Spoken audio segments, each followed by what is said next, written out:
Sila ang mga artista na bongga ang kasalan pero nauwi pa rin sa hiwalayan. Unahin natin ang isa sa pinaka-iconic sa kasalan sa kasaysayan ng Philippine showbiz. Ang kasal ni megastar Sharon Cuneta at ang ultimate heartthrob noon na si Gabby Concepcion. Noong September 23, 1984, naganap ang kasalang tinatawag nating Wedding of the Decade. Ang venue, walang iba kundi ang majestic Manila Cathedral. Imagine nyo yun, parang pelikula talaga. Ang kasal nila ay bonggang-bongga, mala fairy tale na kinalaunan ay ginawan pa ng pelikula. Lahat tayo, kahit hindi pa pinapanak noon ng iba, alam ang istorya. Ang daming tao, ang ganda ni Shari at ang gwapo ni Gabby. Pero sa kabila ng lahat ng glitz and glamour na yan, nagulat ang lahat nang maghiwalay sila noong August 1987. 3 taon lang pagkatapos ng kanilang kasal. Kalaunan, naanol ang kanilang kasal noong 1993. Isa sa mga isyong umusbong ay ang sinasabing bigamy dahil may naulang kasal daw si Gabby. Sino ba naman ang hindi makakamiss sa Sharon Gabby love team? Pero ngayon, si Sharon ay masaya na kasama si Senator Kiko Pangilinan at ang kanilang pamilya. Habang si Gabby ay may sarili na ring pamilya at pareho silang aktibo pa rin sa showbiz na may kanya-kanyang mga anak na sumusunod sa kanilang yapa. Ito talaga ang patunay na kahit gaano kaganda ang simula, hindi laging madali ang paglalakbay.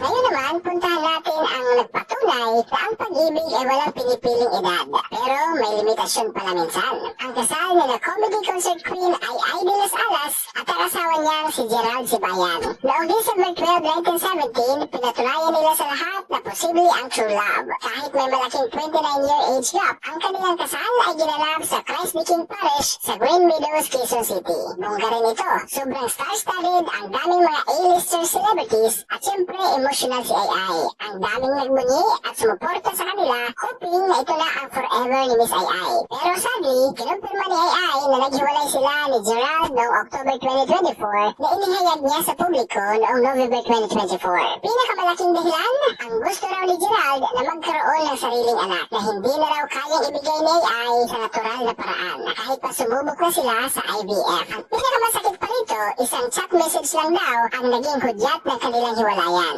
Ngayon si Ai ay desidido mag-file ng divorce sa Amerika bilang US green card holder siya at inamin pa niya na binawi niya ang petition ni Gerald para sa US green card na sinabi niyang revenge niya raw sa sakit na kanyang naramdaman.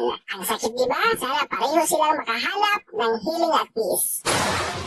Sino ba naman ang hindi kinilig kina Carla Abellana at Tom Rodriguez? Ang kanilang love story na nagsimula sa isang hit teleserye ay nagtuloy sa totoong buhay. Kaya naman, noong October 23, 2021, ang kanilang kasal ay isang highly anticipated event. Ang venue, ang maganda at romantic na San Juan de Pomocino Parish Church sa Batangas. Ang kanilang wedding style ay elegant classic na sumasalamin sa kanilang personalidad. Lahat tayo nag-expect ng happily ever after, lalo na ilang taon na silang nagkarelasyon bago ikasal. Pero shocking sa lahat, lumabas ang balita ng kanilang hiwalayan ilang buwan lamang pagkatapos ng kanilang kasal noong early 2022. Super bilis, di ba? Kinumpirma ni Tom na isang American citizen na nakuha na niya ang kanyang divorce decree sa Amerika noong June 2022. Ang divorce na ito ay kinikilala rin sa Philippine Court noong June 2024. Ayon kay Carla, nakaramdam siya ng disrespect, betrayal, lies, and being made to look stupid. Oh my God! Hindi raw niya nakikita ang sarili na magpapakasal muli. Nakakalungkot isipin na ang isang magandang simula ay magtatapos sa ganito. Sana gumaling ang sugat sa puso ni Carla at ni Tom.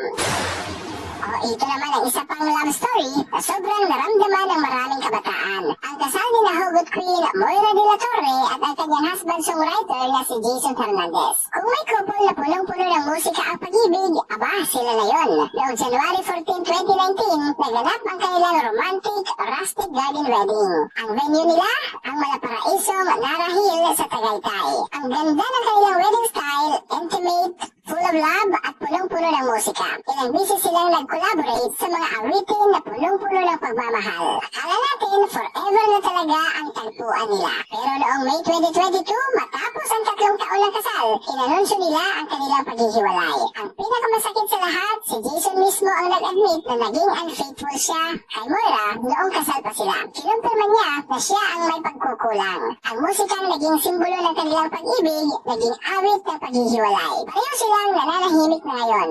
Pero sana, makahanap sila ng bagong inspirasyon para sa kanilang awit at higit sa lahat, healing. Huli sa listahan ng ating mga kwento ay ang kasal nila Christine Hermosa at Dieter Ocampo. Sila ang isa sa pinakamalaking love team at hottest stars noong early 2000.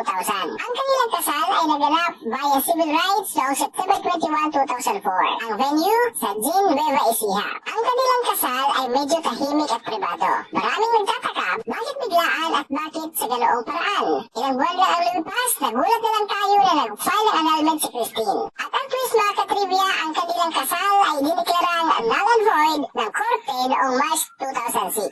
Hindi lang basta na-annul, kundi sinabi mismo ng korte na ang kasal bilang isang seremonya ay did not actually take place sa legal na paningin. Parang pelikula, di ba? Ngayon si Christine ay masaya lang may pamilya kasama si Oyo Soto, habang si Dieter naman ay single at aktibo pa rin sa showbiz. Pero mas privado na ang kanyang personal na buhay. Ito ang patunay na minsan may mga kwento ng pag-ibig na nagkakaroon ng mga hindi inaasahang kabanata. Ayun na mga katrivia, ang 5 sa mga engranding kasalan na nauwi sa hiwalayan. Pero bago tayo magpaalam, may isa pa akong gustong ikwento sa inyo na kinabibilangan ng mga maiinit na pangalan. Sino ba naman ang hindi makakalimot sa whirlwind romance nila Ellen Adarna at Derek Ramsey? Ang kanilang pagmamahalan ay nag-evolve ng napakabilis at nauwi sa kasalan noong November 11, 2021. Ang venue nila, ang napakagandang Rancho Bernardo Luxury Villas and Resort sa Bagat, Bataan. Napaka-dreamy ng kanilang sunset wedding, parang pelikula rin. Ang ganda ng setting, ang ganda ni Ellen, ang gwapo ni Derek. Maraming nag-abang sa kanila, lalo na dahil sa bilis ng kanilang relasyon. At dahil sa dami ng hiwalayan sa showbiz, hindi rin maiwasan ang mga bulong-bulungan. May mga panahong may lumalabas na balita na may misunderstanding o rumor issues daw sila. Sana ay manatiling matibay ang kanilang pagmamahalan sa gitna ng lahat ng challenges. Minsan talaga, kahit gaano ka-engrande ang selebrasyon, hindi natin hawak ang ending. Pero ang importante, bawat isa sa kanila at tayo ay patuloy na bumabangon, nagmamahal at natututo. Sana ay may napulot tayong aral sa kanilang kwento. Siya nga pala, sino sa mga couple na ating pinag-usapan ang labis mong pinanghihinayangan dahil sa kanilang paghihiwalay?